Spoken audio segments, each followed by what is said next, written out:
Sahabat wanita dimanapun Anda berada, senang sekali saya Susi Makitan menjumpai Anda lagi hari ini. Dan bagaimana kabarnya? Semoga Anda dalam keadaan sehat dan baik-baik saja. Hari ini kembali Wanita Berpengharapan akan memberi wawasan kesehatan kepada Anda. Dan kali ini mengenai penyebab kaki bengkak bersama Dr. Megawati. Dan setelah itu Ibu Wihani STH akan hadir dan memberi siraman rohani untuk Anda dengan topik mentaati Yesus. Selamat mengikuti dan semoga menjadi berkat.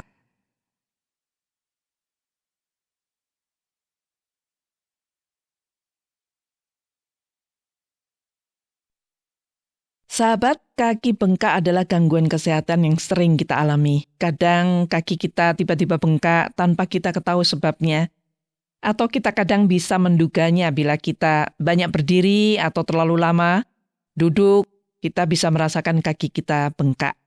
Dan kondisi ini kita biarkan saja karena biasanya bisa hilang sendiri. Tetapi para ahli kesehatan menganjurkan kepada kita agar kita tidak meremehkan kaki bengkak karena kaki bengkak bisa merupakan tanda kita mengalami gangguan kesehatan yang serius. Nah, mari kita memperhatikan apa saja yang bisa menyebabkan kaki kita bengkak dan bagaimana mengatasinya. Saya akan berbincang-bincang dengan Dr. Megawati mengenai kaki bengkak. Dan Dr. Megawati sudah bersama saya saat ini. Apa kabar, Dok? Sehat-sehat selalu? Sehat-sehat saja, Bu Susi. Sehat saja ya. Kalau dokter nggak sehat itu kok kayaknya gimana gitu ya. Jadi tetap sehat ya. Dok, apa yang terjadi sebenarnya kalau kaki kita itu tiba-tiba membengkak gitu? Nah, ini yang kita bicarakan adalah kaki yang membengkak kedua-duanya, kanan dan kiri. Kanan dan kiri. Dan kalau ditekan, dia seperti sulit untuk balik lagi kulitnya. Berarti itu adalah terjadi isinya adalah cairan. Jadi retensi cairan dari asupan garam. Artinya bengkak karena itu ya, yang kita bahas seperti itu ya. Jadi bukan bengkak yang mungkin hanya satu sisi, bukan bengkak yang kalau bengkaknya itu seperti merah, meradang gitu ya. Itu kan asam urat biasanya, itu ya. Ini yang dua-duanya. Ya berarti itu ada air, ada retensi air di dalam situ yang tidak bisa naik lagi ke atas. Gitu. Jadi menyebabkan itu bengkak ya. Nah, ini apa saja ini yang menyebabkan ada air itu sehingga kaki kita bengkak gitu? Ya, seperti kata Bu Susi tadi, mungkin kita bertumbuh pada kaki dalam waktu yang lama. Mungkin karena menstruasi. Menstruasi itu juga bisa menyebabkan bengkak kaki. Oh, begitu. Kehamilan. Iya, kalau kehamilan kita sudah sering lihat ya, orang pasti kakinya bengkak kalau sudah bulan-bulan tua ya. Iya, mulai itu. Terus bisa juga efek samping dari pengobatan. Itu ada, bisa. Ya? Gagal jantung. Itu ada kaki bengkak ya. Kelainan hati, sirosis hati. Atau ginjal bocor. Oh, itu juga bengkak itu. Iya, jadi dan kalau dua-duanya ya bengkaknya ya. Dua-duanya simetris kita kalau kita bilang ya, dua-dua dan persis kanan kiri, tidak kiri. Besar satu. Kalau bengkak besar satu itu ada penyakit kaki gajah. Itu satu. Tapi kalau dua-duanya sama persis gitu ya itu kalau bisa tanda-tanda penyakit tadi itu ya. Nah, kalau yang ringan itu dua-duanya sama itu habis bepergian, duduk terlalu lama. Di kereta atau di bis itu. Ya, itu kan berarti normal ya, Bu Susi ya. Karena memang kurang lancar begitu. Nanti kita gantung saja ke atas, kakinya udah baik. Atau karena kehamilan. Tapi yang memang menjadi yang harus membuat kita hati-hati itu ada 3 trio ini yang menyebabkan. Yang pertama adalah gagal jantung, yang kedua adalah sirosis hepatis atau liver ya, yang mengecil atau membesar jadi kanker itu. Yang ketiga adalah ginjal bocor. Ya. Jadi 3 organ yang waspada ya. 3 organ yang penting ini, jantung, ya. hati dan ginjal. Nah, kalau kaki bengkak itu bisa kempes sendiri tanpa obat, Dok. Kalau misalnya tadi itu dokter bilang kalau misalnya habis duduk lama atau itu tergantung penyebab. Kalau habis duduk lama, ya berarti nanti dia bisa dengan cara kakinya dinaikkan ke atas, digantung gitu, lebih tinggi. Ya. Itu dia akan kempes sendiri. Kalau hamil biasanya memang nggak bisa kempes sendiri. Mungkin bisa juga kempes dengan cara diangkat tapi kempesnya sedikit. Tapi kan orang hamil itu kan tekanannya di dalam tubuh tuh tinggi, Bu Susi. Bisanya kempes kalau sudah melahirkan. Oh, itu akan kempes ya. Iya. Tapi kalau gagal jantung atau sirosis hepatis reumatik atau ginjal bocor ya harus pakai obat. Nah ini Nggak bagaimana? bisa. Sekarang kita tahu bahwa kaki bengkak itu merupakan satu tanda dari satu penyakit, Dok. Ya kalau berbahaya diikuti gejala lain, jadi bukan hanya kaki bengkak. Misalnya ini ya gagal jantung, Ya. berarti kan diikuti dengan sesak nafas, deg-degan, menggos-menggos. Jadi kakinya udah bengkak dua-duanya, diikuti dengan sesak nafas, lalu terengah-engah gitu ya. Iya. Dokter bilang menggos-menggos tadi itu. Itu yang perlu diwaspadai. Seperti itu kalau gejalanya tanda dari penyakit yang lain. Misalnya kalau hati ini ya, kalau ada sirosis hati, bengkak ini ada sirosis hati berarti ada perdarahan saluran cerna, muntah darah, berak darah, warnanya kuning badannya, nah gitu. Gitu ya. Terus kalau ginjal bagaimana? Kalau ginjal ya biasanya bengkaknya nggak di kaki aja, seluruh tubuh. Seluruh tubuh ya. Iya, terus urinnya berbusa atau kadang urinnya malah tidak keluar, tidak bisa ini. Jadi itu kaki bengkak yang harus diwaspadai adalah kalau disertai dengan gejala-gejala lain. Berarti itu penyakit. Kalau misalnya disertai dengan sesak nafas, lalu nafasnya tersengal-sengal gitu, itu berarti ada gangguan jantung gitu ya. Tensinya tinggi itu gangguan jantung. Kalau ginjal tadi itu bengkaknya bisa tidak kaki aja, seluruh tubuh gitu ya. Terus urinnya terganggu nggak? Atau kencing? Ada yang terjadinya nggak bisa kencing, kencingnya gitu, sedikit kan gitu bisa ya. gagal ginjal juga. Itu. Kalau liver tadi berarti kaki bengkak disertai dengan perubahan warna. Kuning misalnya, gitu ya. Urinnya juga seperti teh. Jadi gelap gitu urinnya. Bengkak itu biasanya karena sirosis hepatis. Jadi karena sirosis itu kan biasanya terus bengkaknya bukan hanya kaki tapi perutnya juga isinya air. Begitu ya. Jadi itu yang perlu diwaspadai ya, Dok ya. Tapi kalau kaki kita bengkak itu karena kita tahu habis naik kereta berjam-jam itu ya nggak perlu khawatir ya, nggak perlu waspada ya. Nanti kan bengkaknya bisa kempes. Iya. Nah, terus untuk pertolongan pertama kaki bengkak sebelum kita ke dokter nih. Kalau seperti tadi dokter katakan itu disertai dengan ini, terus bagaimana mengatasi pertolongan pertamanya gimana? Nggak ada Bu Susi. Ya? Harus pergi ke dokter kalau karena penyakit loh ya. Kalau misalnya karena perjalanan tadi Bu Susi kan sudah kasih tahu pertolongan pertamanya dia diangkat saja atau dibiarkan. Tapi kalau penyakit ya harus berangkat ke dokter, nggak ada pertolongan pertamanya. Jadi kita harus tahu nih kalau kaki bengkak disertai yang tadi itu ya, sesak nafas, selalu atau kuning, atau seluruh badan bengkak, badan ikut bengkak, lalu kencingnya sedikit gitu atau terganggu gitu, pasti harus ke dokter. Nggak ada pertolongan pertama ya, Dok ya. Iya. Gitu. Nah, ketika kaki bengkak, apa yang tidak boleh dilakukan kalau pas kaki kita bengkak itu? Ya, dipijit-pijit boleh nggak, Dok? Oh, nggak boleh. Nggak boleh ya. Digosok-gosok dengan minyak, dengan apa gitu? Nggak bisa, kecuali bengkaknya karena kesleo. Oh, gitu. Kalau tegang itu air isinya, pasti tidak akan dilakukan apa-apa. Gitu ya. Iya, mau diapakan juga ya. Jadi pasti kan ada orang yang bengkak sini tak pijit gitu. Ya, nggak bisa ya. Itu kalau bukan bengkak air. Kalau bengkak air dipijit ya nanti tiap ditekan dia kembali lagi ya. Tiap tekan dekok, nggak bisa kembali. Nggak bisa kembali ya, dekok, tambah bingung nanti. Bingung orangnya. Iya. Ya baik, Dok, terima kasih untuk wawasan yang sudah diberikan mengenai kaki bengkak ini ya. Dan kita harus tahu kaki bengkak yang bagaimana yang harus kita waspadai ya, Dok ya. Terima kasih banyak. Sampai jumpa di program berikutnya, Dok ya. Sampai jumpa Bu Susi.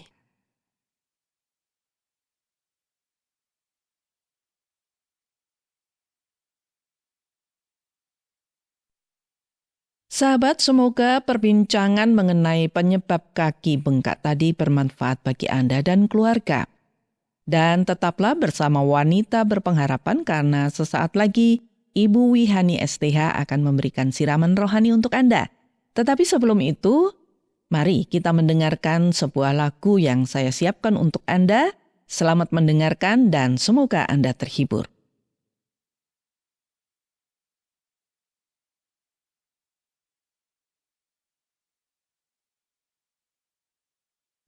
Sahabat Wanita Berpengharapan, saya Wihani senang bersama Anda tentunya pada kesempatan yang indah ini.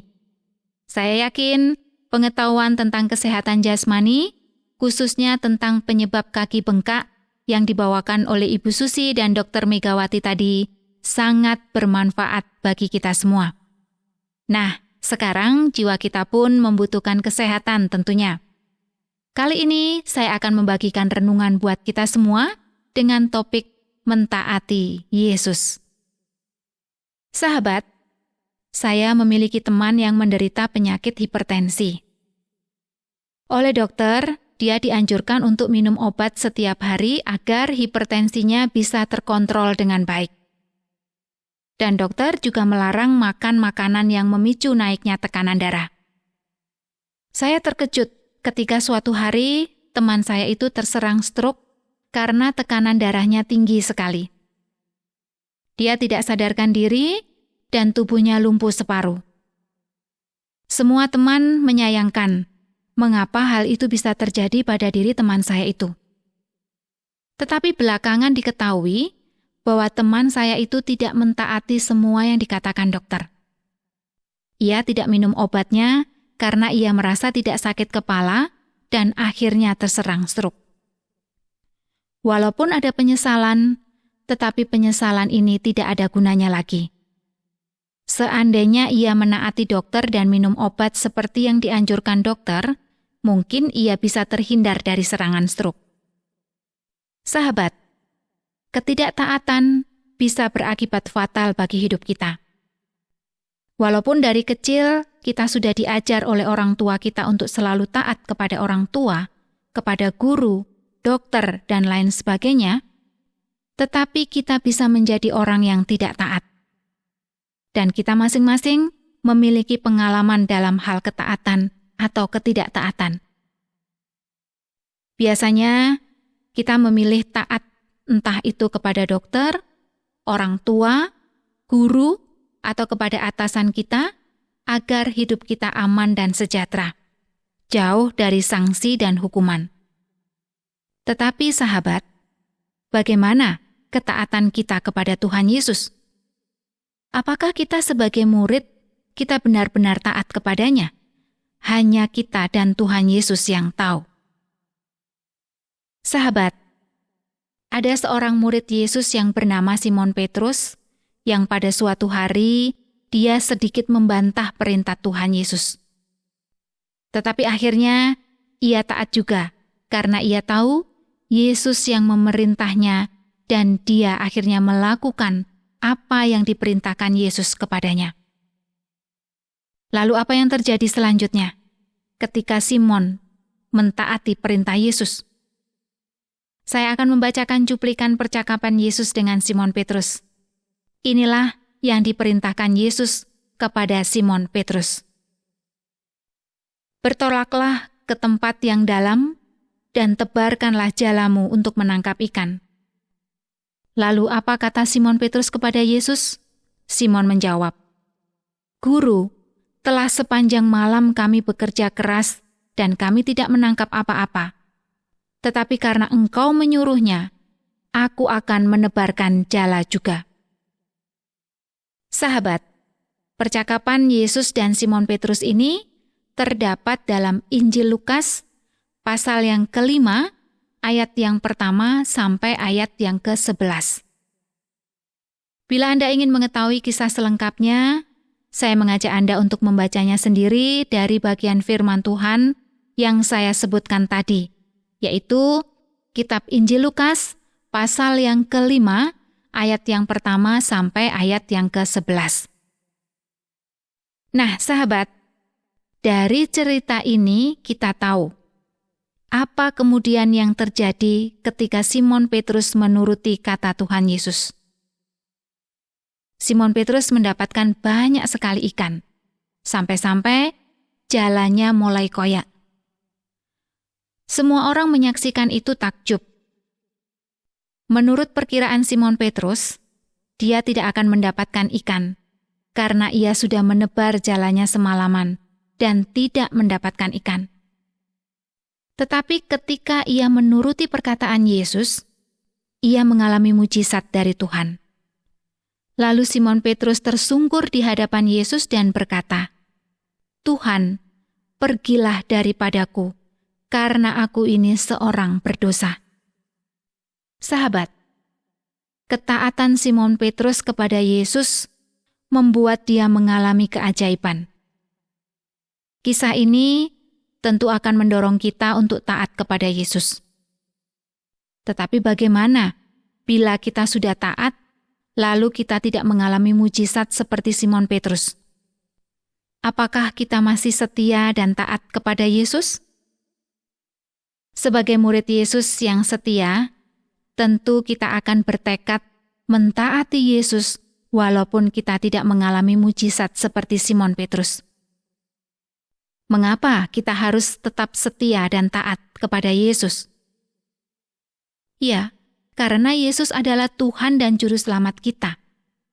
Yesus adalah jalan dan kebenaran dan hidup. Dan Yesus sangat mengasihi kita. Jadi mentaati Yesus adalah kebahagiaan dan kehormatan kita kepadanya. Dan mentaati Yesus membawa hidup kita kepada jalan yang benar. Hanya ajaran Yesus yang membimbing kita kepada kebenaran dan kebahagiaan. Sahabatku, apakah selama ini Anda masih ragu untuk mentaati ajaran Yesus? Atau Anda masih pikir-pikir mentaati Yesus atau mentaati yang lain? Tuhan Yesus memanggil Anda untuk percaya dan mengikuti ajarannya. Inilah saatnya Anda mendengar Dia dan memutuskan untuk menjadi murid dan pengikut Yesus yang setia. Sahabat, kembali saya akan membacakan tulisan Raja Daud yang menggambarkan tekad dia mentaati firman Tuhan. Tulisan Raja Daud itu terdapat dalam Kitab Mazmur pasal yang ke-119 ayat 98 sampai 106. Inilah perkataan Raja Daud itu. Mari kita dengarkan bersama-sama. Perintahmu membuat aku lebih bijaksana daripada musuh-musuhku, sebab selama-lamanya itu ada padaku. Aku lebih berakal budi daripada semua pengajarku, sebab peringatan-peringatanmu kurenungkan. Aku lebih mengerti daripada orang-orang tua, sebab aku memegang titah-titahmu. Terhadap segala jalan kejahatan aku menahan kakiku, supaya aku berpegang pada firman-Mu. Aku tidak menyimpang dari hukum-hukum-Mu, sebab Engkaulah yang mengajar aku. Betapa manisnya janji-Mu itu bagi langit-langitku, lebih daripada madu bagi mulutku. Aku beroleh pengertian dari titah-titah-Mu. Itulah sebabnya aku benci segala jalan dusta. Firman-Mu itu pelita bagi kakiku dan terang bagi jalanku. Aku telah bersumpah dan aku akan menepatinya untuk berpegang pada hukum-hukum-Mu yang adil. Sahabat, mari kita bertekad mentaati semua perintah Tuhan, sehingga kita bisa merasakan apa yang dirasakan oleh Raja Daud. Dan kita akan berkata bahwa perintah Tuhan itu membuat kita bijaksana. Perintah Tuhan itu membuat kita berakal budi. Dan kita juga bisa mengatakan bahwa firman Tuhan itu pelita bagi kakiku dan terang bagi jalanku. Tuhan memberkati Anda.